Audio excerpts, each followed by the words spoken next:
tell you, when I first seen, let me take it back. I used to run home. We were talking about it earlier. We used to record you on the radio when it was only an hour allowed, and then everybody played the pop music all over again. Yeah. But I remember going to a Kid and Play and a Good Girls concert. This is taking it back. I don't even know people know who the Good Girls are. You were the DJ at Madison Square Garden. I mean, you had the crowd rocking. I just want to say thank you. Yeah. Thank you for making hip-hop what it is. Thank you. Appreciate it. Because we are definitely fans. Respect. How does it feel that your name is so supremely relevant in a culture where they want to get rid of motherfuckers quicker than you come in? Consistency. That's what I learned. Respect. Having that integrity and that consistency, because you got to look at it this way. If you want to maintain, you got to learn that you got to learn what it is for today. You got to learn what it is for tomorrow. Hard to get it, but harder to keep it. Right. So you got to learn to maintain it. That's it. You are responsible for a lot of people in this hip-hop industry. Mm-hmm. A lot of people intern for you. A lot of people carried your crates. Chris Lighty. Well, he did more than just carry crates. No, but I'm saying from the beginning. I'm not taking nothing away from Chris Lighty. But this is a man who is huge in the industry, used to assist you. Right. AB, I'm telling them AB some history, AB. AB they don't know that I know these things. AB saw me right before I even got to become the next thing, coming out from Zoo Nation under the Bambaataa and them. AB used to see me come rocking along with the Zoo Nation up in Mount Vernon. We used to go to the PAL with the Collins brothers and we be rocking. And, at that time, who was the main focus was Bambaataa and my cousin, the original DJ Jazzy J. And also Africa Islam. And later on, that's when they come on down to the Roxy. Islam was the man. I used to join with my man Islam on the show called Zulu Beats on WHBI, the home of where hip-hop radio started. Rest in peace to Super Rockin' Mr. Magic. Oh, you had people like Super Rockin' Mr. Magic. You had the world-famous Supreme Team. You had Jerry Bloodrock. You had the Awesome 2. You had Hank Love DNA. But I mean, before I got the major radio, that was our home, 105.9, WHBI. I was very pissed off. Was it Hot 97? When they said you wasn't going to be on there no more? I think I done lost my mind because, not to take anything away from Mr. C, who's now on at the noon hour playing the old school, but it was nothing like Red Alert. I mean, because you brought that back. To my era, I'm from the 70s. I'm older than a lot of people.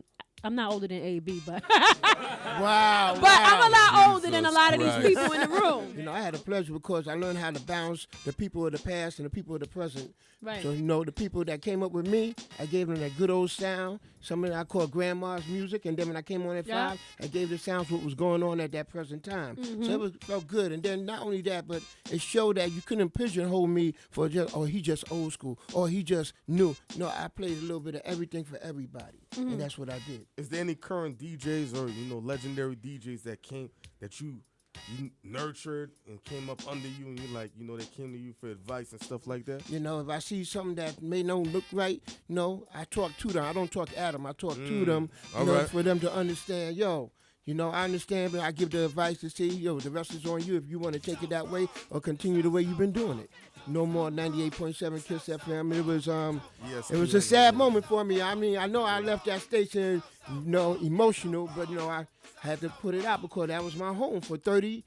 Out of the 30 years I've been on radio, majority have been on 98.7 Kiss FM. That's true. So I had to go out strong on that day, and then they had shift a couple of us from there over to BLS. So I'm not on full rotation. Partially in and out. But, I'm trying to see what's the next thing. I mean, what are you working on now? I mean, because I'm sure, you don't do the regular house party, although somebody would love to book you. Oh, I do a house party in a heartbeat. You would? Let's do it. I'm sure your prices are outrageous. Huh? Look, I know. Look at the look he giving Viv right now. Well, the house party got to be at the house of a mansion. Oh.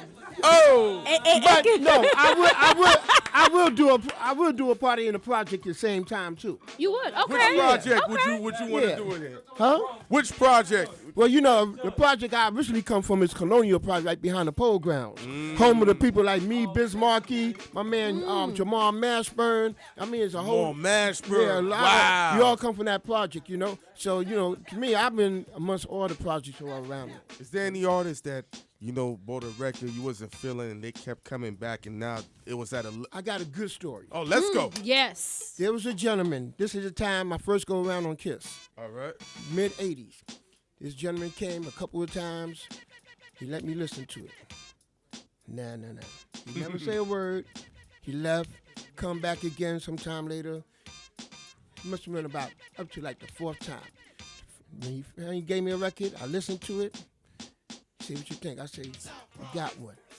Word I manifest. Rest in peace, my man Guru. Whoa. But then later on, before his passing, they did something real big in Mount Morris Park up in Harlem. Here it is. Guru came right up to me and out of nowhere. He said, yo, thank you. Thank you for what? I forgot all about that. He said, you encouraged me to go back to the drawing board. So, being that you've seen hip hop from the beginning to now, you know, everybody is feeling a way about New York music and down south music. You know, we do have a couple of artists that are trying to bring it back. Like Troy Ave is definitely doing his thing. Mano, you know, is doing his thing. Jadakiss, the Locks. Can we ever, in your opinion, see something where New York has a little bit more unity to come together? Can DJ Red Alert make that happen? Because I know he can. If nobody can, he can. Well, That'd be a dope concept to have a Red Alert first thing is this. album.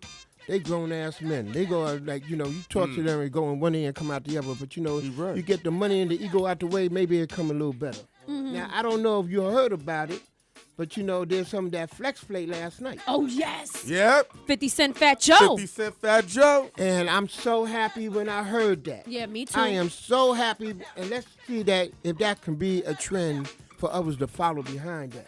That'll be But, dope. you know, that money and ego got to be put to the side. Gun choke, move dope, niggas know my repertoire. Bulletproof smart car, level 6 AR. Cocktail, Molotov, burn heat, turn heat. Revolve, cock bang, revolve, it's all. Cocaine, metadine, codeine, better lean the fuck out my way. Drive the bricks down the highway, it's an anthem when I rant. Fuck you think I am Kanye, I had them wearing vests. Now these niggas wear dresses. I take it back to the essence, free of charge.